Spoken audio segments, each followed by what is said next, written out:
ابو هريره رضی الله عنه وی رسول صلی الله علیه وسلم دا خبره کړې ده من خبب زوجة امرئ او مملوكه فليس منا رواه ابو داود. دا حدیث ابو داود رحمه الله راوړی ناشنا حدیث دی. رسول صلی الله علیه وسلم وی چې چا پچا باندې داغه نوکر وران کو یا داغه مری غلام وران کو یا په خزه وران کړه دا سړی په من کې نه دی. یو حدیث کې راځي رسول صلی الله علیه وسلم لعنتی دی هغه سړی چې شیطانې چاته وکي او خزه په وران کې شیطانې چاته وکي او نوکر په وران کې شیطانې ورته وکي د نوکر او د مالک په منځ کې تعلقات خراب کی شیطانې ورته وکي خزي ته نو د خزي او د خاوند تعلقات خراب کی. د ناشنا روایت ته په دې سینې ولیکي دا مرض په من کې ډېر زیات. من خبب زوجة امرئ د یو سړي خزي ته شیطانې کول ستا خاوند داسې دی او داسې دی او تا نشي ساتلی او ده ته وګوره دومره تنخواه ته وګوره ستا بچي داسې دی ستا داسې د هغې زړه د خپل خاوند نه څه شي هغه تور شي بیا ورسره د هغې ژوند هغه شان نیسم چې مخکې و دوکان ته ورشي تله څو تنخواه درکوي مالک تله څو تنخواه درکوي ماله خو زر ریاله په زر ریاله باندې دلته ناست ته داسې نه کوې ته داسې نه کوې دا ظالم دی دی داسې دی ته تپوس ولې نه کوې ته دا ولې نه کوې ته دغه نه کوې مالک او نوکر وران کړي دغه شان یو مري هغه به وران کړي یو غلام هغه به وران کړي. د مسلمان شان هغه روغ راوسته دي نه ورانول دي ورانول د مسلمان طریقه نه. او په دې کې ته یو ناشنا فایده ذکر کم زما دا ګمان دی چې تاسو کې به غالبا ملګري اول پیره وړي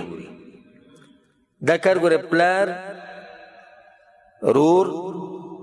دویم کولی شي او هغه داسې چې کله راجنې راشي د پلار کور ته هغه سره خبرې شروع کړي او ته ستا د خاوند زناور دی وی د عام ټکی ستا خاوند څه دی زناور دی. اوس ګوره دې ځای کې دی دا ښځه ورانوي په دې خاوند باندې دې حدیث کې دی هم داخل دی ستا خاوند دیسی ستا خاوند دیسی ستا خاوند دیسی او ستا خاوند دیسی او پلار دې هغو ته څه نشي وځي که څه ووایي نو بیا ورته ښه بې شرمې لکه ته زما په مخ کې د خاوند دفاع کې نو څه نشي ویلی خو دا نقصان یې وکړو چې کله دا ښځه کور ته واپس لاړه چې کله هم دې خاوند ته ګوري د پلاره خبرې ورته رايدي چې ستا خاوند قمقل ستا خاوند ظالم ستا خاوند دیسی او هغه دیسی او هغه دیسی. اوس ګوره دا سبحان الله چې کله سړی د دین نه نه خبر کړه دی اوس ګوره سوچ کړي چې زه یو غټه توره مې وواله خو لګیا د خپل لور کور ورانوي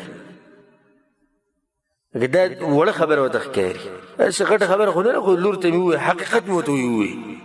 حقیقت کوې نو په دې طریقې وې دا سړی که هر څنګه شو د هغې خاوند دی ته داسې کار وکړه چې د خپل لور ته د خپلې خور ته وصیت او نصیحت وکړه خیر دی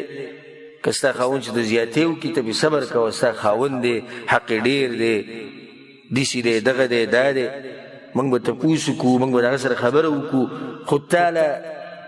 دا خبره نه ده روا چې ته داسې وکړې ته داسې وکړې دا طریقه ده.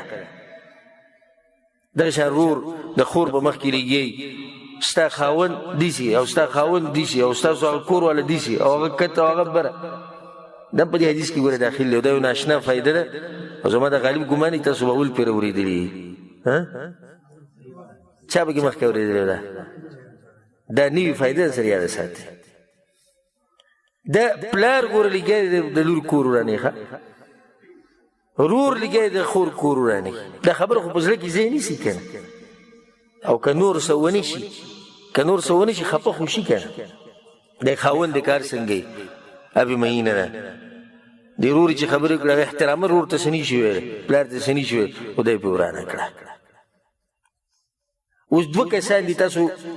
دې کې سوچ وکړئ لکه اوس یو زنانه ده په وړي کې کور کې اوسېږي او دا کس کور ته ورغی د دې زنانه کور ته چې د هغې په خپلوانو کې دی هغې ورته قیصه راواغسته چې زموږ دغه غریبي ده او دا وړوکی کور دی او دا داسې او دا داسې دوه قسمه خلک دي د اولني ورته دا وویې په قصې دله نه کوي په قصې دله نه کوي خو ته ورته هسې دي چې پالتو ښکارې که نه ځکه د ده دومره تنخواه ده دا دې چېرته وړي دی چې پلار له دا کوي دی چې مور له دا کوي دی چې رور او خور له دا کوي ولې ستا تپوس نه کوي ولې ستا د بچو تپوس نه کوي داسې دی او داسې دی او داسې دی او بیا راووتو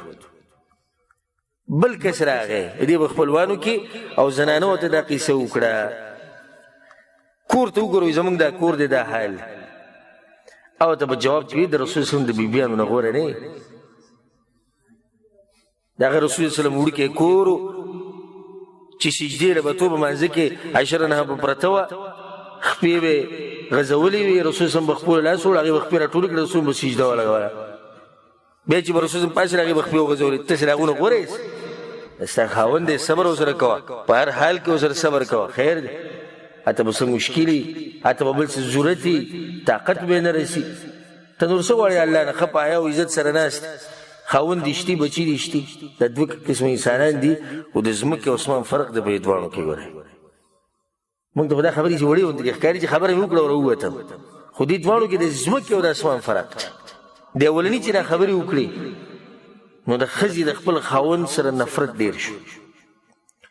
د دویم چې خبرې وکړې نو زړه کې سره لو خاوند ته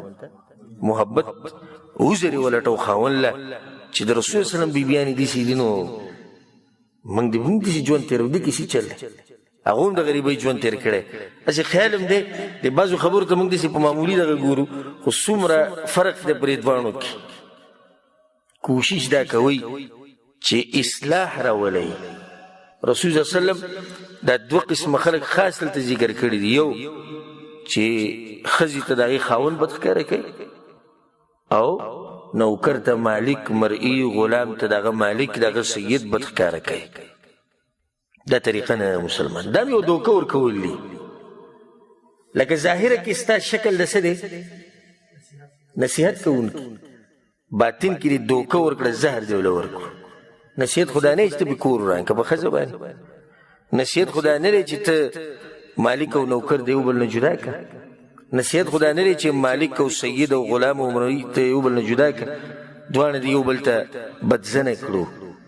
او بیا چې پکې دومخیز یا پکې بیا کار ډېر کوي دومخیز پکې بیا د بل طرف ته م ورځي ستا هغه نوکر سره ناست ومه ډډې یې نه لګي کار ته هلته ده خو هغه ته قیسه کړي که نه هغه بیا نازله نازله لګي بس ده ورته قیسې کړي چې را مالک ورشي په رښتیا هغه نازله ورته کې لګي دا خبره ده که نه سړي ما ته ووایي ډډې نه لګي والعیاذ بالله دا بدترین انسان په انسانانو کې هغه دا دی چې دوه مخه چلی د یو سره او د بل سره او هر یو سره خپل روح ساتي او دواړه چې راغلي یو بل سره جنګ کوي الله دې موږ د دې قسمه صفاتونه لرې ساتي الله سبحانه وتعالی موږ له توفیق راکړي چې د مسلمانانو په منځ کې اصلاح راولو او الله سبحانه وتعالی موږ له توفیق راکړي چې د مسلمانانو په منځ کې روغ راولو